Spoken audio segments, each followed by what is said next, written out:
Hollywood. Harrison Ford admits he is about to spout a cliche, but goes for it anyway. It really doesn't feel like 35 years since Blade Runner, he says with a sheepish grin.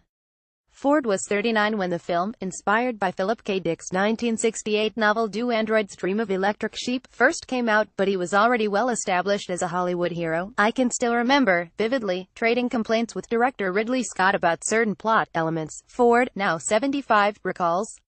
We didn't have a clue this would become a cult classic, or that there'd be a sequel in, wow, 35 years. He chuckles a little. Finally, right, awfully long time to wait for a sequel. Ford reprises his role as Rick Deckard in Blade Runner 2049, this time directed by French-Canadian Denis Villeneuve. Rival, Sicario. The main protagonist is another Canadian, 36-year-old Ryan Gosling, who recently gave an award-winning turn in the film La La Land. This sequel to the 1982 classic is a quest story in which Gosling's police officer, Kay, who is a replicant, or bioengineered android, makes a discovery that could have tremendous implications on humankind. It's a fantastic role, Gosling says enthusiastically. What's this guy's story? Who are his people? It's a wonderful journey of discovery. My character goes through all these emotions and crises, a whole arc of personal evolution. Gosling admits to being a bit intimidated heading into the project, considering how influential the original film was and the fact that he was only a year old when it was released, but just reading the script, I knew it had potential to become a classic in itself, he says. It's incredible how many people were super turned on to the news of a sequel. Suddenly everybody was excited and everybody had an opinion. Gosling notes that the new film's credibility undoubtedly gets a boost from the fact that both Scott and Ford were a part of it as executive producer and actor, respectively. We were lucky to get Harrison, Gosling says, twice. Nobody else could or should play Rick Deckard. That 35 years have passed is evident in the number of female characters in the film, one of whom is played by Robin Wright, 51, from the hit Netflix series House of Cards. My character, LT Joshi, is hard and cold, and appears to have sacrificed much of her humanity in taking a short-track career path, Wright says. At first you think she's a stereotype, but there are other significant female characters, and not so long ago most movies had only one or two female characters with more than a few speaking lines. This film has more, and they're crucial to the action. The chief point is that women are half the population, yet in movies they are usually a small minority. But change that to where and things are headed in the correct and fair direction. Wright adds that, representation aside, the film is beautiful and well thought out.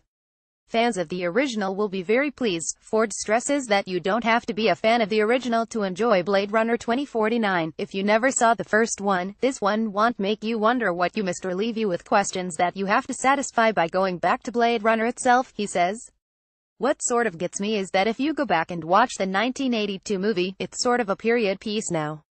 Movies about the future can date pretty easily, more so, for instance, 2001: A Space Odyssey. Another iconic film role that Ford revisited fairly recently was Han Solo, in 2015's Star Wars: The Force Awakens. As there's also another Indiana Jones film in the works, does Ford ever hesitate when asked to revisit his past roles? Hesitation is part of the game.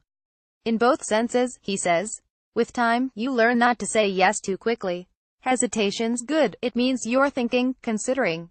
And you don't, well, I don't want to be seen as someone who cashes in on their past. Returning to a past effort, to any continuation, is so dependent, quality-wise, on the writers and who is held over.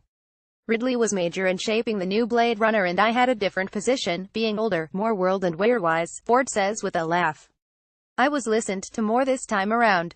Rick Deckard is, for better or for worse, a big part of my profile where fans are concerned, so I did want to have, and I got to have, input. At this point, Ford modestly starts downplaying his role in the film and heaps praise on the rest of the cast. As a participant and a viewer, I'm impressed, he says. Although Blade Runner 2049 is a science fiction film, Wright wants people who aren't fans of the genre to know that it tackles topics that are incredibly relevant to our own lives. She brings up the idea that while there is no system of slavery in America today, there are still servants and workers who are ignored as human beings and looked down on despite the crucial services they provide. Here, we have human characters and replicant characters, and this film in particular makes us question the concept of difference.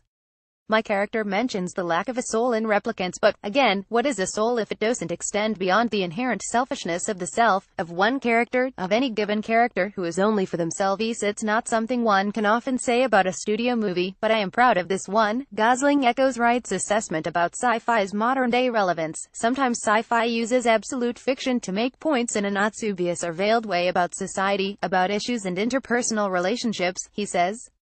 Blade Runner 2049 is definitely commercial, what with everyone looking forward to it in the marketing, but it's not blatantly commercial. Just look at the ending, it has depth and it's moving. And you know what, I'm pretty sure it'll become its own classic. In fact, I'm sure of it. Blade Runner 2049 is now playing in cinemas nationwide.